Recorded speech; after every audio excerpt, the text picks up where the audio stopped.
Happy Monday. Oh! I wish you'd tell me when you turned your... wish you'd tell me when you turned your mic on. I wish you would just tell me so that I would know ahead of time.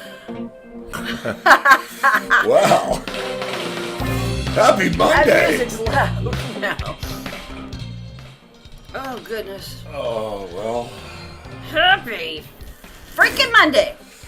Happy Monday. Ah! Where am I? Here I am.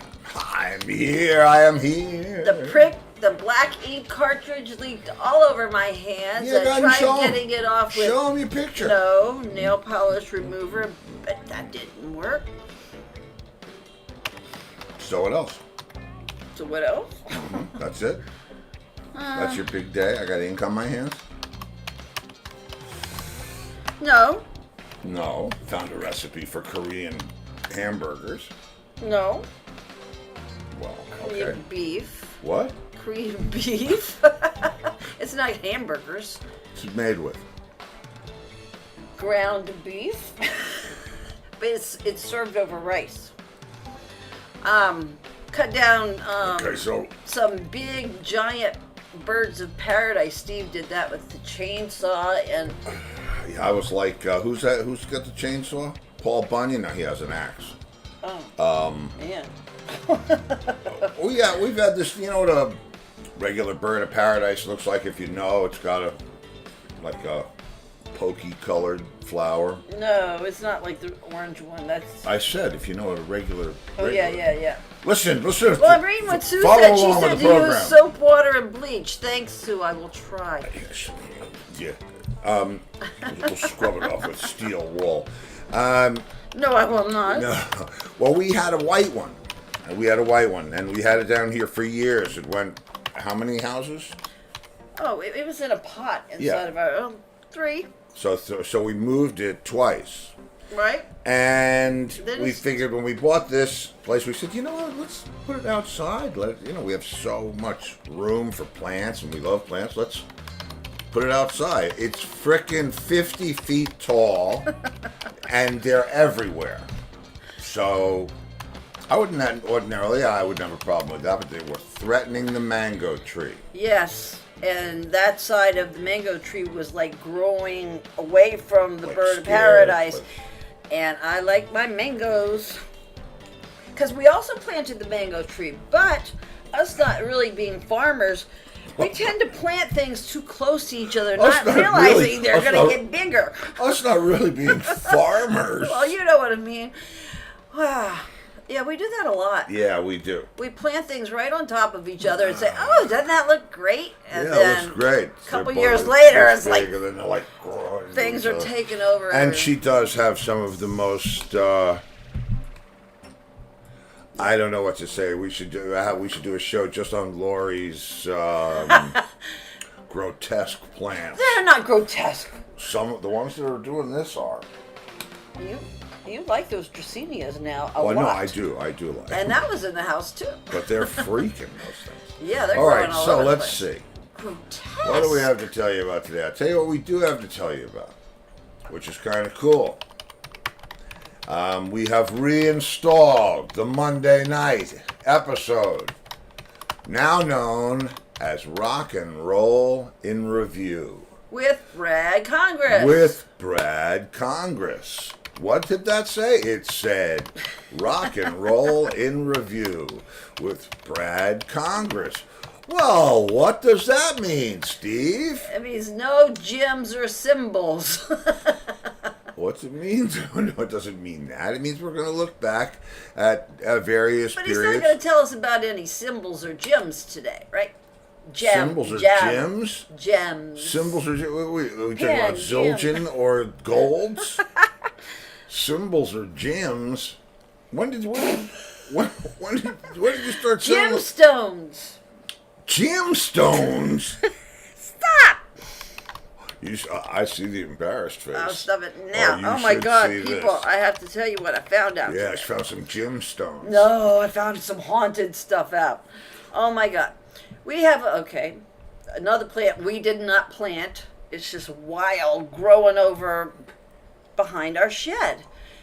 and it's got these big round You're not going to take all leaves. day with this, are you? Yes, and they have flowers in the daytime that are like lemon yellow, and they look like hibiscus.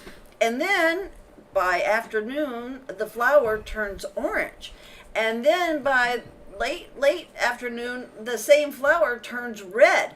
So I said, I've been looking for some time now, trying to figure out what the name of this tree is, and I can't find it. So I put trees in Florida, and I'm getting sea grapes and this and that, and that's not what it is because it has no fruit. But then all of a sudden, the 10 most haunted places in Florida pops up. And I, of course, have to go look. And some of them I knew. I didn't know the Capitol Theater in Tampa was one of them, which Steve has played at. But then it says the 10 most haunted places in New Orleans. Well, me being from New Orleans, I said, all right. So it said, the most haunted place in the French Quarter is called Mansion La Laurie. Laurie, spelled just like my name. Freaked me out. Okay. So there's that. There was a speed trap on 41 today. Trying to catch this ghost. Yeah. But wow, and Steve's light just fell down. Wow, no! They named it. It was from the 1800s, too. Perfect. And Nicolas Cage had bought this mansion. Well, Nicolas Cage and ended can up hang selling on, it. He sold it. But that's the name that's on the building. Mansion La Laurie. The people's last name was La Laurie. Yeah, that's good. Tell Nicolas Cage to leave my frickin' light alone. Hey. Hola. Brad. Muted.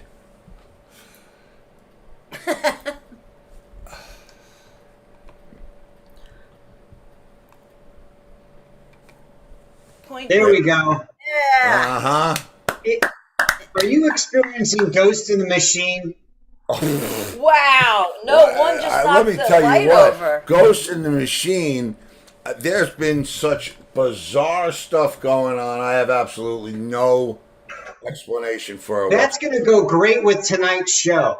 Oh. What do I? Are we doing Aleister Crowley? You know what? No. Can I tell you, we're going to explore one of the most fascinating characters in history. And it boils down to this week, in the 10th of this month, in 1974, Phil Spector had that fateful car crash. And it forever changed the trajectory of his life. What happened? The car crash. I don't know about this. Yeah, what was the car crash again? I remember him being in a crash. He got in a horrible car crash, thrown from the car, almost pronounced and assumed to be dead. And if it wasn't for an officer just double checking a weak pulse, and they brought him back. But what it did is it set this trajectory of him really turning into that recluse character. Oh, he hit his head. Yeah, did terrible damage. In fact, that was one of the reasons why he always wore wigs and, Oh. Yeah. Wow. Did it affect his vision, too? Have you seen some of those frickin' wigs? Well. Yeah. Hey, I sent these pictures to you today. I did, and I don't know where Angus is. He's supposed to be running the slideshow today. What you mean, Dr. Clockus? Dr. Clockus is That's right. what I mean. That's right. Well, Doctor, we could be very good. It's only 9 after, so we'll just we'll have a casual just welcome back, man. I Thank you very much. Like I see, we're calling it the Rock and Roll in Review. I love it. Yeah, that way we can go with the. I like the history. I like exploring where we were 25 years ago today. And you know who's good at that is Gene Cornish from There's the Doctor. The Doctor. Yeah. Oh, look at this. Oh, my God. Doc Clock. It's well, really. So I could have. I had something to say about. Hey, Dr. Clockus. What do you got, a Havana? Is that a Havana you're smoking, or you're just glad to see me? Hey, everybody. All right, wait. Something's messed up here. Okay. Your hair. Yeah, no, his hair's fine. Yeah, his hair's fine. I just brushed it. Doc, you got the pictures, right? Yes, I have the pictures. Brad's going to give you the cue. You know what it is you got to do, and there we go. But we were just welcoming him back. Look at our new banner. Look. Yes. Oh, I love it. the flaming drumstick. I mean, you have to. If you don't have the flaming drumstick, it's, What good are you? not official without the stick. That's great. All right, Brad. What are we talking about first? Well, I kind of jumped ahead quick, but today we are going to talk about one of the most enigmatic characters of rock and roll, and that is Phil Spector. Okay. Well, I don't have a picture of him. I think today, I would hope so. I sent 5. What's that? I sent 5. Hold on. Oh, I got 3. All right, hang on. So Can we start somewhere else, Brad? And I'll look for the pictures. Well, I got something to say about Phil Spector. You do? Yes, Brad, you said that if it wasn't for a cop that found him and lightly found there he is, found a pulse. There he is, He yeah. might not have lived. There he is. Is that true? Yeah. That's a good one. That's old, man. Yeah, Okay, so hold on. anyway. So, Lori, what were you saying? I was just asking if that's what you said. Well, that's what I've been reading on this. Is there something different? No, I was just thinking maybe if the cop hadn't gotten there in time, somebody else might have lived. Yeah. There were 2 other people that passed away. Somebody else in the car died? What is that? Yeah, what does it say, Lori? Because from what I saw in here, it said that 2 other people died. That's what I'm talking about. No, I'm talking about the thing he was on trial for. Okay. Oh, well, and this is what my point was, is what, I think that he is, let's just say, how he ended his life was certainly not who he was in a portion most of his life. Yes. If it wasn't for this very unique, brilliant character, I don't think that rock and roll would have the same acoustical shape as it does today. Well, he was definitely brilliant, and it's really sad that happened to him. Wouldn't be good. Today earlier, Steve, you and I were talking about the wall of sound.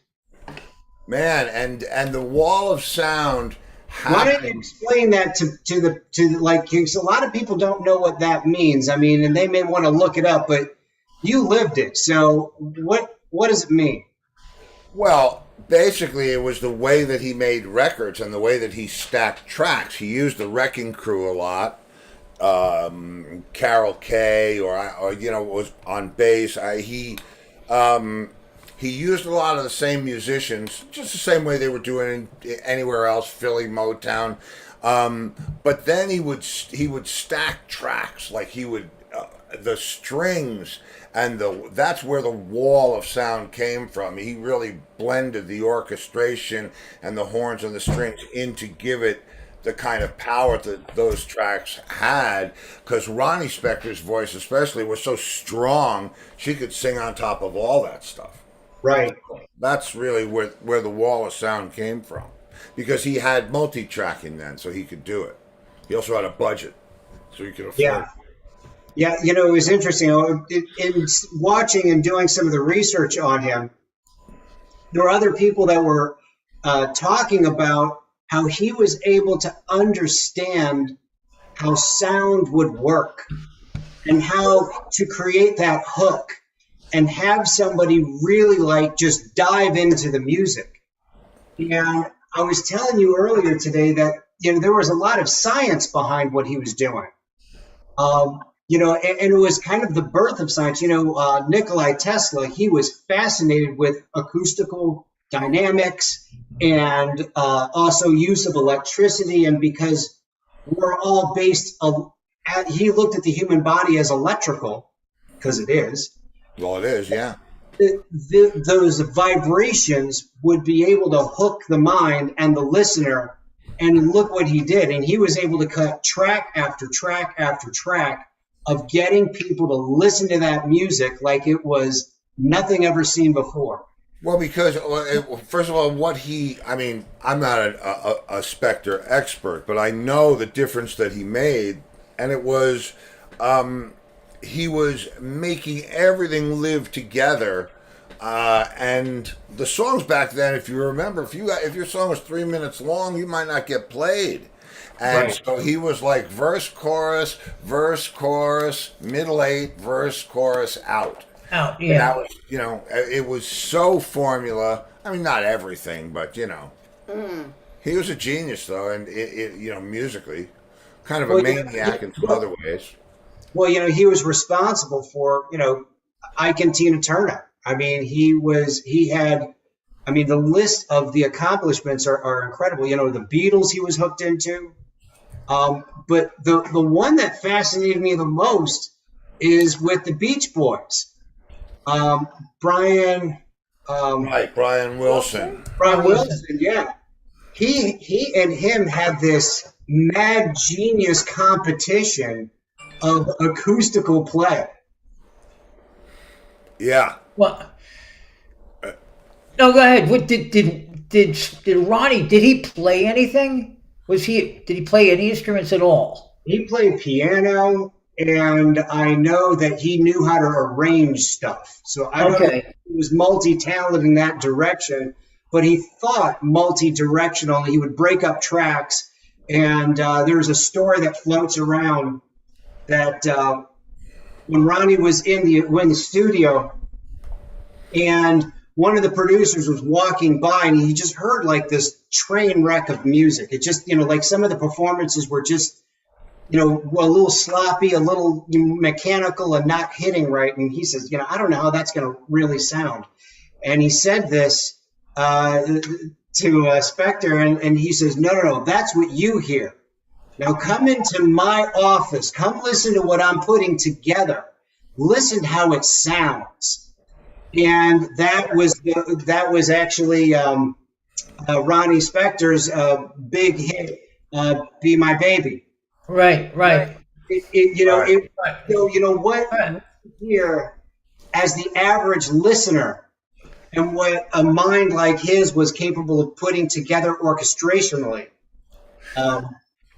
It was amazing. I just find it amazing that he didn't really play anything. Well, I guess he played a little bit piano. Well, you got to understand what he was. I mean, there's guys that hear things that most people don't hear.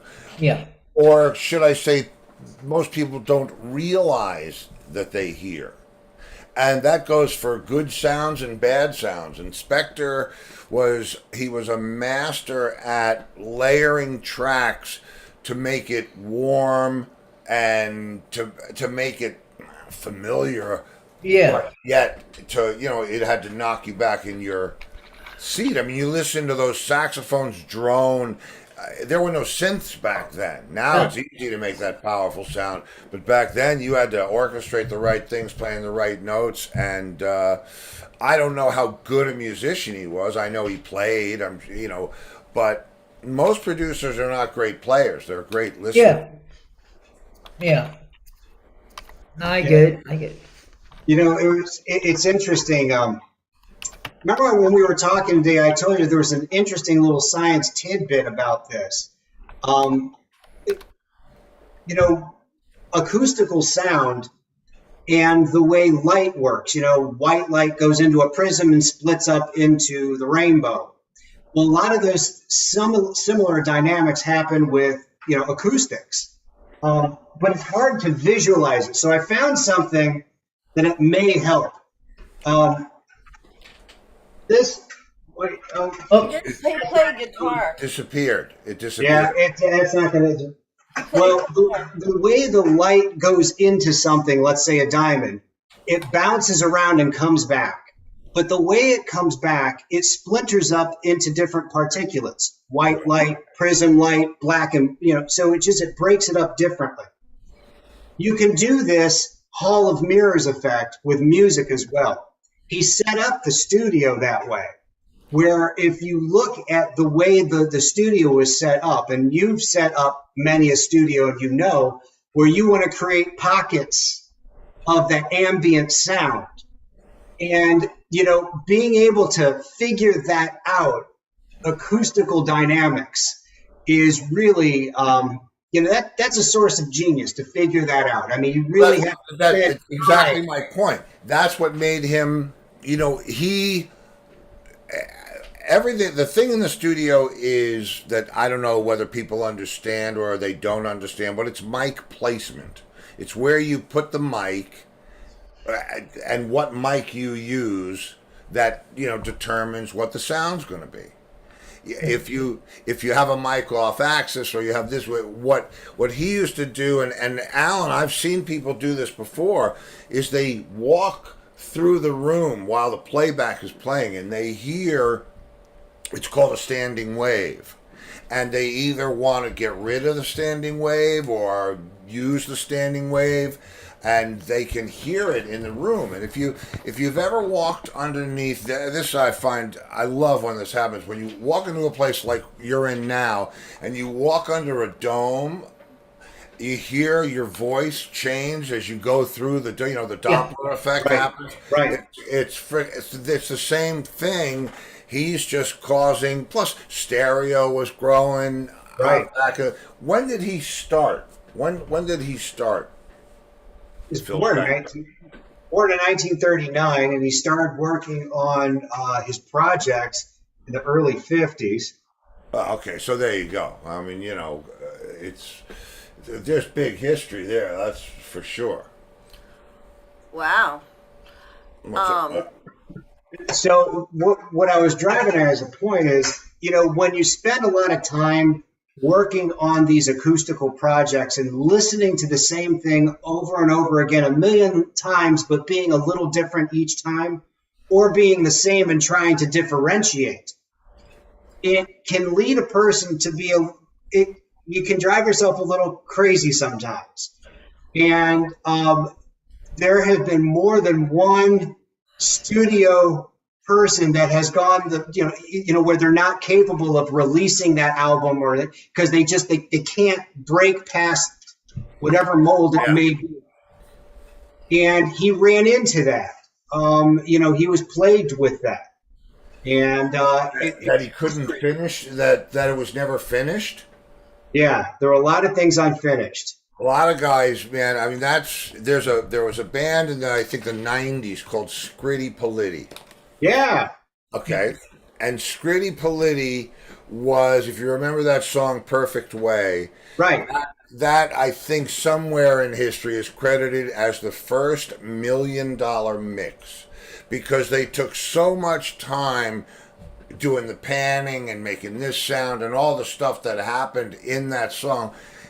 Even though it was a smash hit, they probably lost money on it because they spent a year mixing that track, from what I understand. I'm not an encyclopedia, but I know that's considered the first $1 million mix. Wait, what's the name of the song? Perfect Way. Okay. Scritti Politti. Yeah, it was like what's that? It was like a dance track. Yeah, but the thing about it was it was a very cool song. It was. If you listen to it now, it doesn't have the significance that it had when it came out, because when it came out, to do the things musically that it did, or orally that it did, was very, very hard. And it took a lot of expensive equipment and some very talented people to make that happen. Okay, well, so Phil Spector was a songwriter also, and he co-wrote Benny King's smash hit Spanish Harlem with Jerry Lieber, and he played guitar on the Drifters on Broadway. Oh, how about that? There you go. On Broadway, man, I'll tell you what. It's not the. There's something about George Benson's version of that song Oh yeah, that just speaks to me. I feel that song. yeah, smooth. Yeah, I mean it's great. He's great, George. But but yeah. So wow, and then go ahead and throw it all away by being a crazy person that does Yeah. crazy things Well, to people. one of our viewers weighed in on that. He said he thinks that Spector completely lost his mind, probably from heavy drug use. Oh, absolutely. He was completely immersed into it.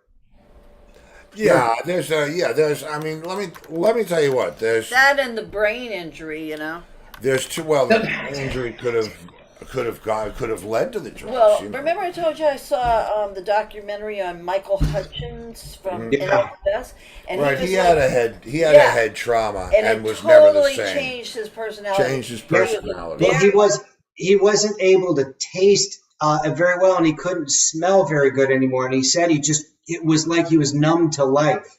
Right, and he had a short fuse, and before that, he was like a very gentle soul. And people who knew him said he was like a totally different person.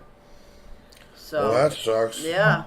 He was one of my favorite, actually, in the rock genre that he was in. I mean, I just thought NXS at that time they were just Nova Star. Yeah, you should watch that documentary on him. Okay. Somebody he was riding a bicycle, and somebody like pushed him or something off his bike. He was accosted by a paparazzi. Oh, is that what it was? That how it happened? And he was kind of like, get out of my way. And he wound up falling down and hitting himself because he was like drunk at the time. And he just didn't pay attention to the head injury. He just thought it was like nothing, but it wound up being. That's right. Yeah. Nothing flew around with that old head injury. No. No messing around. Wow. All right. Let's get another picture, Dr. Clackus. Yeah, what else is on the menu tonight? Yeah. What else you got now? Well, here, why don't you hit me with another picture? We'll go for another picture. Well, you're running the show there, Doc. Yeah. Oh. Oh, one of the other great influences. He spent quite a bit of time with John Lennon and George Harrison, and was deeply influential both in their own separate projects.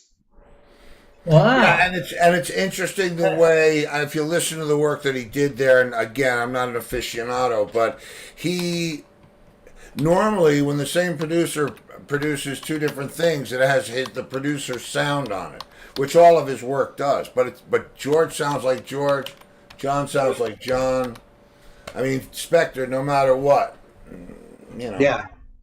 But Well, but there you okay. go. Phil Spector co-produced "Imagine" with John Lennon and Yoko Ono. Wasn't Jack Douglas on that record?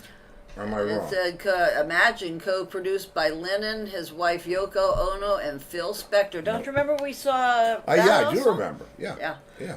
So yeah. I mean, if you had one hit, you know what I'm saying? One. Yeah. Now start. Well, Wait, didn't he do something with the Ramones? No, that was Phil. Yes. Never mind. He absolutely He did? did something with the Ramones. Yeah, he was the producer with John Lennon and He Yoko. was from the Bronx. I'll tell you something. It's funny, very full circle. Not that it's terribly full circle, but Eddie Money had Ronnie Spector sing that piece Right. on his song. Yeah. And Take me home tonight. Heinisch said Spector chased Lennon around the studio with a gun. Was that, Tom, was that during the recording of Imagine? yeah, Tom, you want to come on in the room for a minute and just weigh in? How would you know that? Is that Is it public- commercial? Yeah. Okay, well, that'll give Tom a chance to write and tell us how he knows this. Okay, well, he can tell us how he knows this. We'll be back in a All minute right. Okay. after a word from our sponsors. Most of you know I live in Southwest Florida now, and one of my favorite places to grab a bite to eat is Jason's Deli. Scott and Diana Willis have been in business here for over 20 years. The truth is, Jason's Deli has bigger choices of better food. You can eat healthy and enjoy the taste of quality ingredients. They're open 7 days a week for dine-in, pick-up, or deli delivery. With 4 convenient locations from Naples to Cape Coral, Florida, they are a must-try. Jason's Deli, where all good things come from wholesome ingredients. And Bradley's Jewelers in South Fort Myers. Diamonds, bridal, you name it, estate, custom design, and expert repair. Bradley's Jewelers, South Fort Myers. They specialize in amazing moments. Oh, yes, they do. Yes. So, All right. yeah. Wow. All right, so we're still on Lennon? You can move on from Lennon if you want to. Sure, okay. Yeah, let's go to, give me a second here. All right, move on. Here we go. Ike and Tina. Oh, I thought that was Ashford and Simpson. Okay. I forget. Different show. Yes. Yeah, Franny says, no, it's not. That's Ike and Tina. Wait. Who are we on now? We're on Ike and Tina Turner. Okay, because someone had something else to say about the gun incident. Oh, let's hear it. Yeah, Richard Wing said supposedly Spector shot a revolver in the studio, having a disagreement over artistic perspectives, and Lennon stopped working with him. Well, Good reason. do it for me. And he thinks Earl Slick talked about it. Wow. I find that Yeah, that was good for me too. I find that I'm not a fan of gunplay with my productions, in trying to produce anything. Yeah. There's a Angus. I don't know. There's an old story that goes around Long Island about a member of one of the high-end bands, the upper echelon bands, bringing a gun to rehearsal because he was. I probably shouldn't even go here. Anyway, You're leaving me hanging. He tells the story himself. Oh wait, Mark Mendoza. Yeah. That something was going. I wish I could remember it. He told it so great. But it was something about he was pissed. It was in a documentary too. Yeah, he said that in a documentary. Yeah. That he went to a. He went to A rehearsal.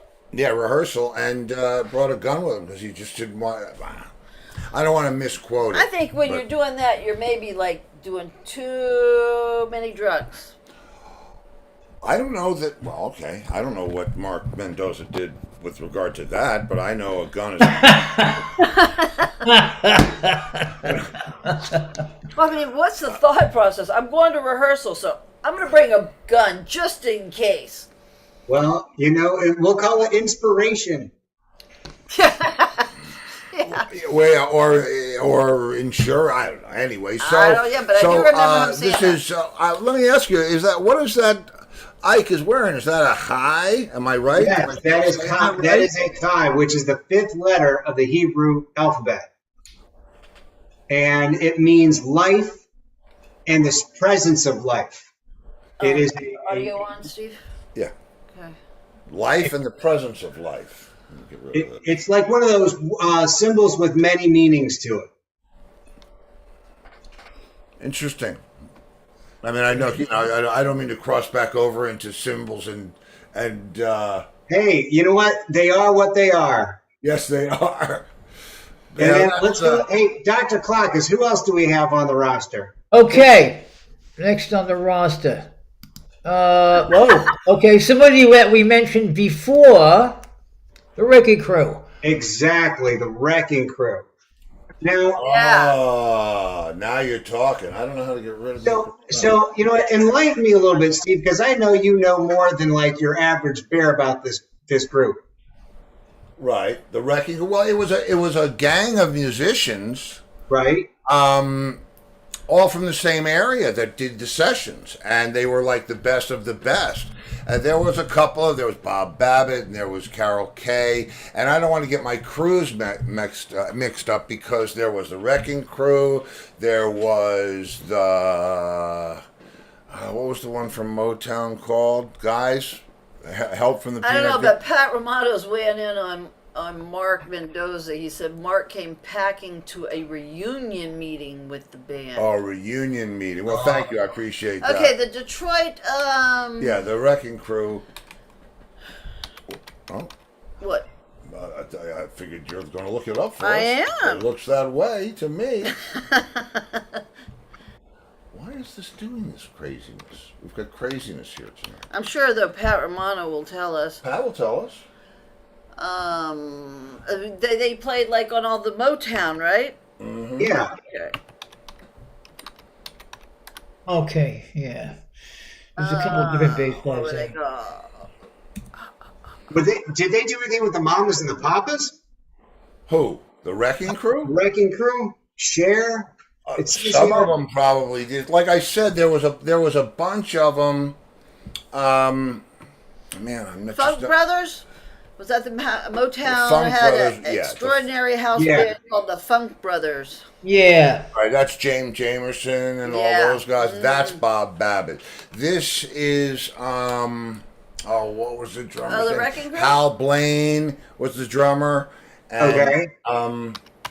And Carol Kay, who is she's one of the most recorded bass players, and we're talking going back to the 60s. Carol Kay, if I was to list her list of hits, I don't know why this thing has got to mess with me now. You know why? Because Yeah. there's a ghost in the machine. Because you did things. I don't know what the hell's going on here. This is great. Anyway, Carol Kay, if I could get, Yeah, they did play with Sonny and Cher, Glenn Campbell, Tina Turner, Ike and Tina Turner, Righteous Brothers. Phil Spector started a label and had the Wrecking Crew. Okay, here you go.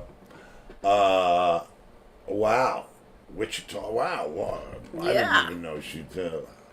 What bass did Carol Okay, Kay electric play? bass was Max Bennett, Carol Kay, Larry Yeah. Yeah, so that. Joe Osborne, Bill Pittman, Ray Pullman, and Bob West. Double bass upright, Chuck Berghofer, Jimmy Bond, Red Callender, and Lyle Ritz. Drums, Hal Blaine, There you John go. Clowder, Jim Gordon, Jim Keltner, He is Earl good, Jim Palmer, Joe Porcaro. Guitar, Joe Porcaro. yep. Guitar, Bill Aiken, Doug Battenfield, Ben Benet, Vinnie Bell, Dennis Budimir. Well, because it depended on who was available. Because Right. what would happen is if you recorded a hit Leon with Russell somebody, was in on the if keyboards. you were recorded a hit with somebody and they went out on the road, they took you with them. Right. So that's why there was so many people in the Wrecking Crew and so many people in the Funk Brothers and so many people in the Muscle Shoals. I forget what they. But this just blows my mind because we were talking about Carol Kay, and Carol. I don't know if she's in that picture of the Wrecking Crew. No, somebody else. I don't know who it is. Well, it's all right. No, it's all right. Played I'm looking at some of the hits that she played on. She Wichita Lineman, Zip Yeah. Doodah, and then he kissed me. You've lost that love and feeling. Sonny and Cher's, whatever. Zappa's Freak Out. Then she played with Sinatra, Simon and Garfunkel, Stevie Wonder, Barbra Streisand, the Supremes, the Temptations, Four Tops, the Monkees, Nancy Sinatra's Boots Are Made for Walking. I mean, these are artists that can get anybody in the business if they want to play on their record. Every one of those, and the list goes on. Oh, Beach yeah. Boys. She played Yeah. bass on Good Vibrations. Yes.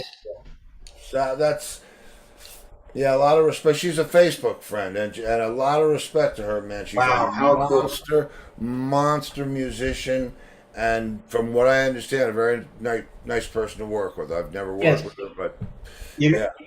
You know, when I was a kid, I don't know what I had that Beach Boys album, and I would listen to it, and I would say I thought the sounds of that song acoustically were fascinating. If you really listen to it, it was so sophisticated Oh for yeah. very basic equipment. I mean, it was really ahead of its time. Yeah, and that's what made see that's the kind of the the interesting division between new school recording and music and old school recording and music. Go back to Phil Spector. Phil Spector was probably one of the first guys to make to totally define the producer's role.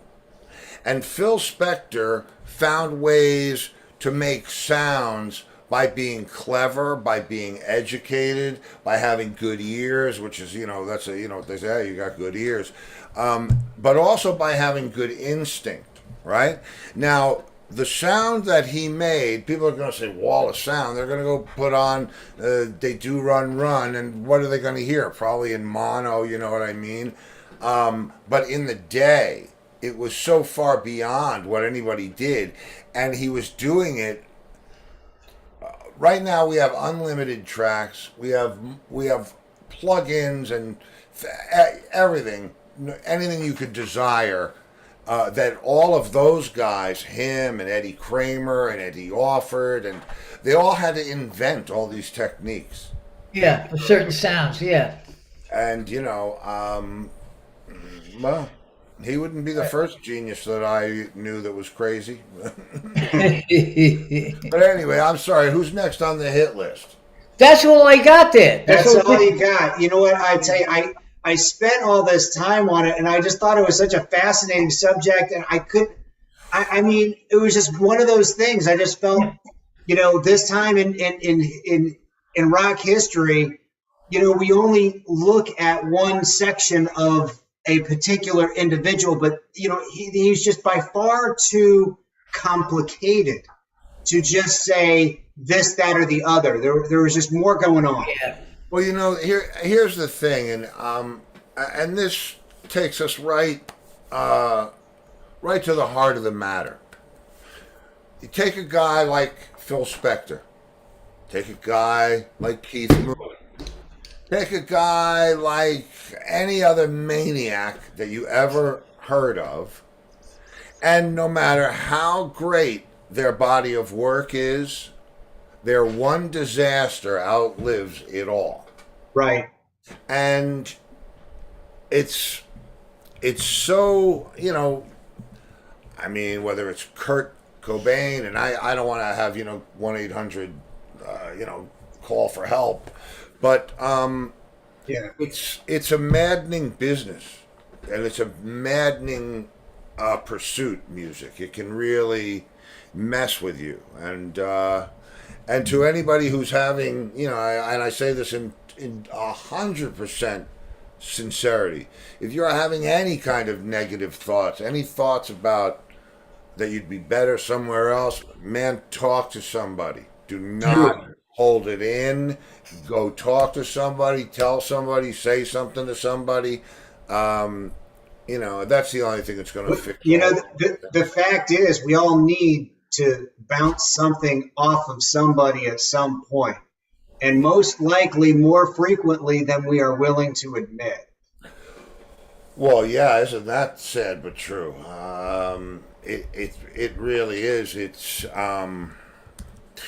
I don't. We're not here to solve the world's problems. We're here to make these people crazy with some good time. Are you telling me? You know what? Listen, I urge everyone to look past the basic and look into some of the music and listen to it again. I was able, last few days, I've been listening to different music throughout the course of time that was important to that time.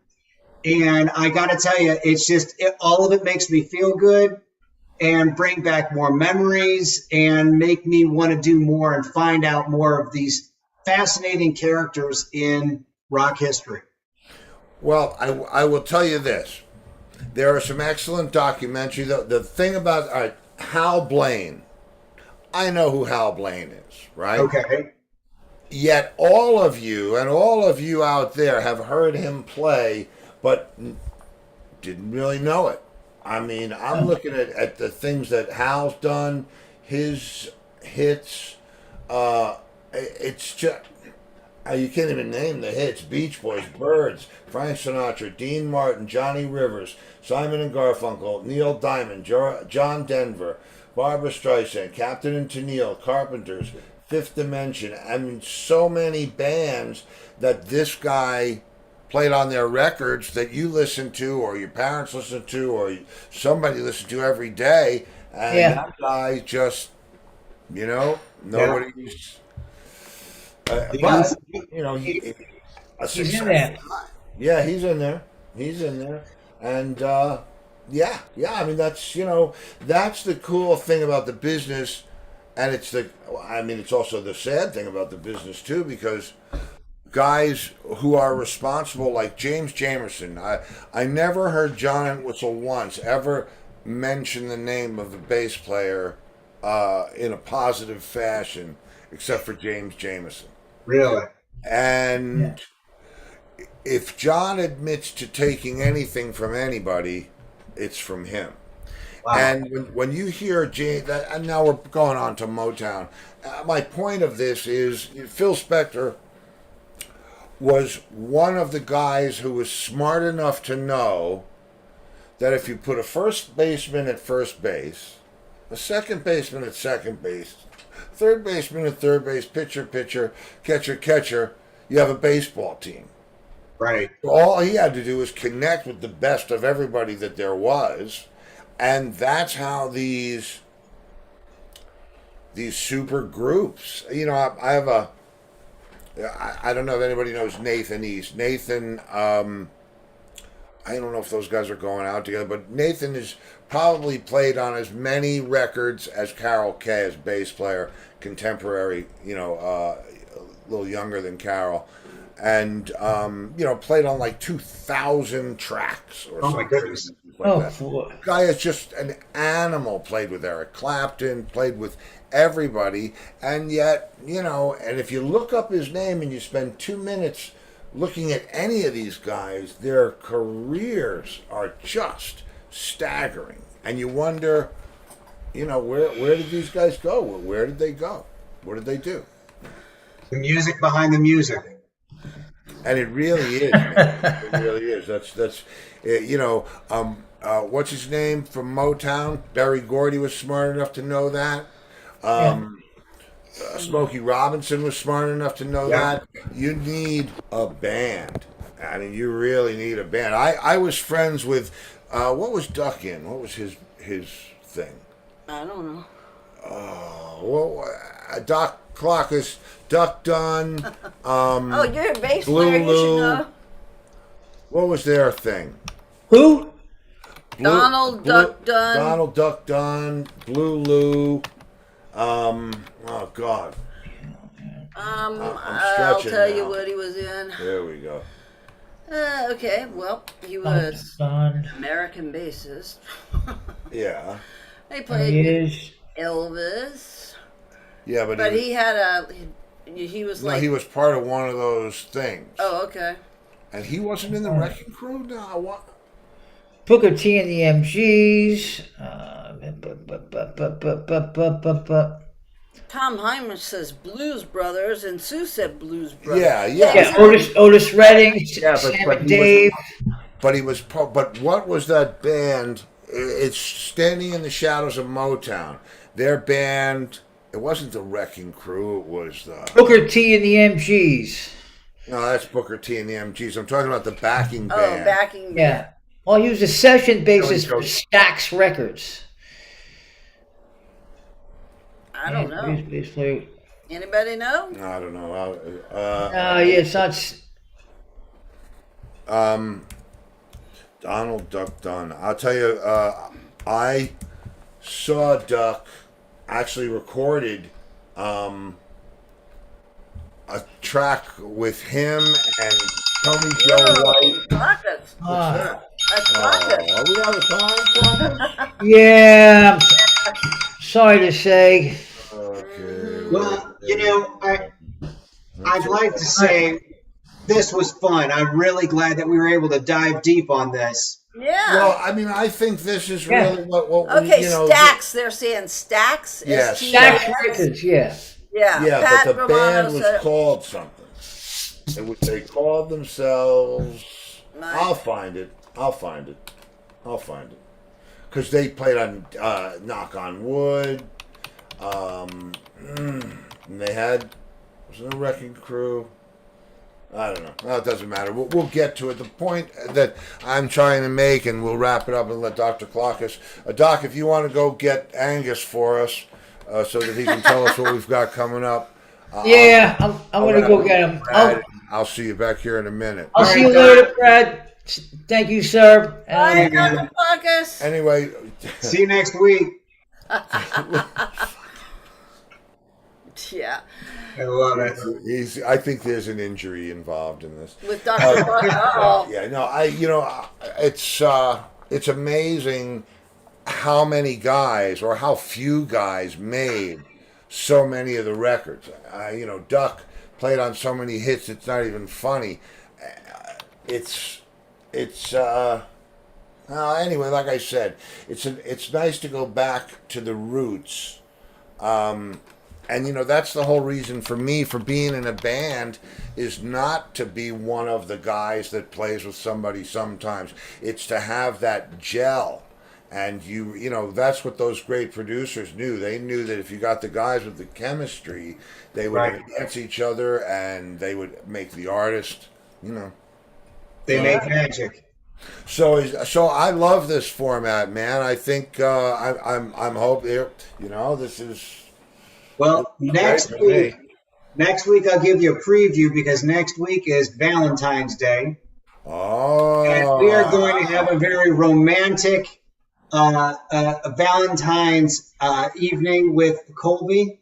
Oh, she's not coming on. She's just saying hello. She's being, it's okay. We'll see you next week. Good things are worth. What? I'm reorganizing a closet right now. She's reorganizing closets. Okay, I understand that. Well, it gets messy back here. Yeah, well, that's a lot of stuff. I mean, you got to keep track of a lot of knowledge, and so next week we're going to talk about some of the greatest rock ballads ever composed, and I will tell you, there's some unbelievable music we're going to talk about, and maybe that inspiration. And it's Valentine's. Who knows what can happen? Yeah, I like that. Valentine's, wedding songs, love songs. That's good. That's great. We'll look forward to that. And all our Valentines out there. That's right. Sounds like a good plan. Awesome. Well, you guys take care and have a wonderful week. You too, man. You Well, too. I'll talk to you tomorrow. Oh, everybody's seeing a great show, Brad. It's great information. See you, Brad. All right, Angus, thank you very much. Okay, I've got. You were great. Thank you. The lawn liked it. Yeah, the children of the lawn liked it, Brad. So we're Then we're good. always. Take care, guys. See you, See you Brad. next Thank week. you. All right, Brad. All right. Angus. Hey, Angus. Yeah, I made it. All right. Do you like that picture of Dr. Clockus there? When I I like that very much. That should be can we make stickers and put them in the exact change lane? yeah, either that or on the side of a milk carton. Oh, man. Did you guys do that? Put What? And stickers in the exact change lane on the. Don't you remember when all the bands were doing that? Yes, we did. No, they were all over the place. Wherever you could stick for Yeah, something. but the toll booths, man, that was the best. Yeah. The exact change basket. Yeah. I remember seeing that. All right, so we're going to jump right into it, I guess. I Okay, guess so. then, Do we have any humor, or are you just gonna, No, I had a real good joke, and I Got it. I got to wait for it. No, I didn't forget it. I kind of did. Yeah, I'm going to have to look it back up again. I forgot the punch. Okay, so then tomorrow night, who do we have, Angus? Tomorrow night is Fader, the Borg, coming back for a Steve Luongo interview part 3. Peter is the man. Wow, does Steve know that? Did So this is part 3. Wow, part 3. This is part 3. Yes. Yeah, See, look at I'll tell you what, I enjoyed that. Oh, guys, come on back tomorrow. I'll tell all kinds of stuff. Yeah. So, because when he was on, he says, "Let's make it sooner than later." Because I think it was about a month. Hey, I'm definitely down with that. That's fun. So, And then Wednesday, yeah. we got Lori and I. Anything goes. Yeah, anything goes. Yeah. That's right. Anything goes with Steve and Lori on Wednesday. Look at that. All right, Thursday. Thursday is a guy that has the same name as I do. Angus? No, Angus Clark. Yes. He's also one of the guitar players in Trans-Siberian Orchestra. And I was reading some stuff on him today, and now I lost him because I was pulling up all that other stuff. Well, where's he from? He looks like a cross between Robin Zander and Sebastian Bach. He's living in Brooklyn right now. Well, where's he from? I mean, I don't recognize that guy, and maybe he's younger than we are. Yeah. Yeah, I thought he was from. I'll tell you in a second. I'm thinking West Coast guy. Well, Angus Clark. Yeah, it doesn't even tell you. Yeah, his thing. But anyway, yeah, Trans-Siberian Orchestra. He's part of that. The Broadway musical Rock of Ages. Oh, that's so that's Rock of Ages, isn't that Tony's thing? Yeah, it's Tony's thing. And then he was with the Grammy-winning New Age artist Kitaro. Yeah, Kitaro. Yeah. Kitaro. He's been with her. It's been quite a few things there. Living in Brooklyn right now, and his wife's name is Bonnie, and he has 2 cats. Okay, 2 cats in the yard. That's great. That's how we'll say he'll be great. And that's very funny. You see that one picture keeps flashing Alame. That's the I just when you want to get pictures from places and you can't use them because they're owned by that. See the A's all over there. Yeah. Those are called watermarks. So I guess I shouldn't really use those, huh? It doesn't. Well, we're not making any money from doing it. Okay. We're not selling the programming, which is what we do. But Alame is like who's the big one? Getty Images. Yeah. Go and try and license. Go look for a picture of one of your famous friends on Getty Images. Doesn't matter who it is. Just go to Getty Images and search somebody that you know. And if a picture comes up, see how much it would be for you to use it. Right. Okay, so Friday. Friday. Friday. Moving right along. So Friday, here's a new one. Here we go. Okay, look at that. It's got all the regular Friday people in there. Wow, look at that. Even Dr. Clockus is in there. Saved for Lori. I'll give you a Lori. I got a Lori. Look, I'll give you this one for Lori. Give you one for Lori. I got another. I know she wanted me to put it up there, so I didn't put it up there. No, you don't need that. I got that. But Friday is also Lenny's and my birthday. Oh, so it's birthday party. Birthday party. Yeah, so, yes, and maybe this guy down here, the unknown comic, might show up. I hope so.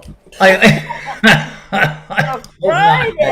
I do hope so. Angus and Lenny's birthday party. Yeah. Hear that, people? All right. Children of the Lawn. Birthday party Friday night. Actually, we tried doing that last year, but Lenny went out to eat. I was going to say, isn't Lenny going to be going out to eat? It's his birthday. Probably. We don't need him to have his party. Yeah. Well, we got Angus, and I'm sure he'll stop it.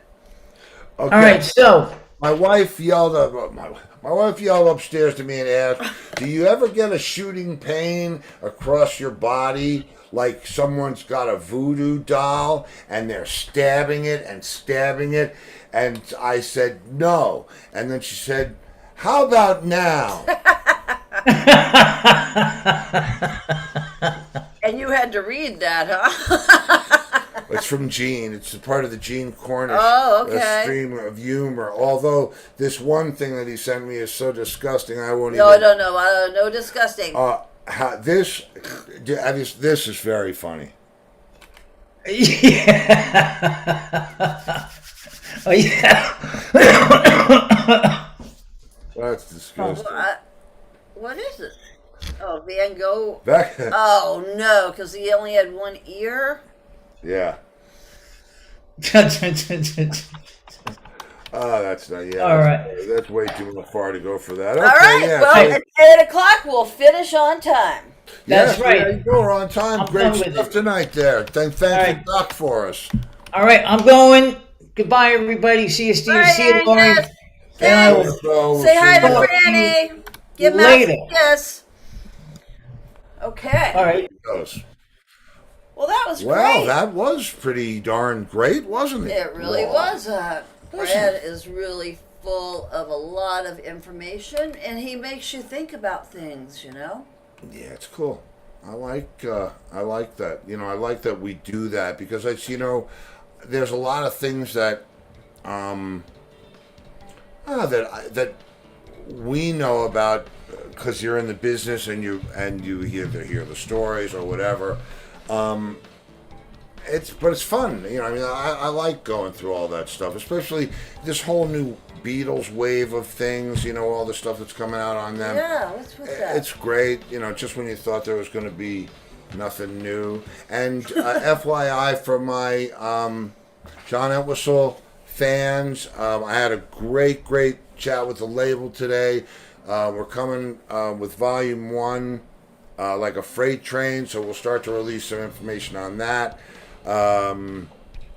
It looks like we're going with Rarities Oxhumed. And That's going to be the name of it. yeah, And John his- Entwistle, Rarities Oxhumed. And Chris Entwistle, his son, Yes. came up with the name of it. Yeah, he came up with the Oxhumed, yes. Which So is, it kind of felt like, wow. because you know how I am now. You guys been hanging out with me long enough to know that I get, details are important, the names of things, and But has that's to be something right. John would have said. But that is absolutely, John named Ox's Tail. I don't know if you know that. I don't know if you know what Ox's Tail is, but if you don't, he named it anyway. Yeah, he named it. It's I don't know. John it's a- also had an album called Rigor Mortis Sets In. Yeah, that's true. Yeah. Well, Okay, anyway, yeah. So anyway, tomorrow night. Yeah, tomorrow night. It's me. No, yeah, right. No, yeah. No, yeah. But No, yeah. it's Fader is the man. Right, but Interviewing Steve. yes, Part 3. yes. But do we want to? I told you guys that there would be some new chairs, and I don't really want to take up too much time with it. Well, you have to put people's names on But before because you go there's, there. I knew there was a couple of extra. Tim's, that'd be yours in the back there. The rocking chair. You know what? Let me. 'Cause you let wanna me- stand let on me your move chair. him over here so you can see him a little better. Yeah, you want to stand on your chair, you get the rocker. So this is what we've got for you. We have this He'll be new, falling into Frank very Feeney. nice, new brown chair. There's a stool Oh, for those of you who are more comfortable. Wait a minute. You put a chair in front of Kitty Tiger? No. She was front row. I didn't put a chair in front of Kitty Tiger. Was this brown chair? On the right. That's the front row too. It's the end of the front row. You know what? But it was not. You want me to move that chair? It's got to get in the back. Yeah, if you didn't pick your chair, you go in the back. Okay. We have to rearrange. He did not. I didn't mean it, Kitty. I swear. She's not going to be happy. Okay, everybody. But check So them out. tomorrow Come night. on, guys. That's some nice new chairs for you. And the stool is new. This is Tim's rocking chair. So go ahead and climb up there, Tim. And then we have this also this red one and this brown one, which will be relocated way behind Conrad's chair or whatever. Yeah. So, Or, I told you we were getting new chairs. There they and we're are. gonna Here put they go. the names Poof. on them. So Yeah, we're gonna make little plaques in the park for you. It's gonna be fun.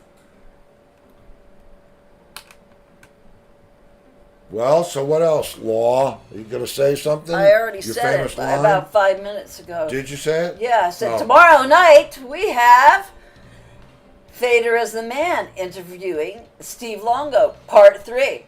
So if I don't see you in the future, I'll see you in the pasture. Good night, everybody.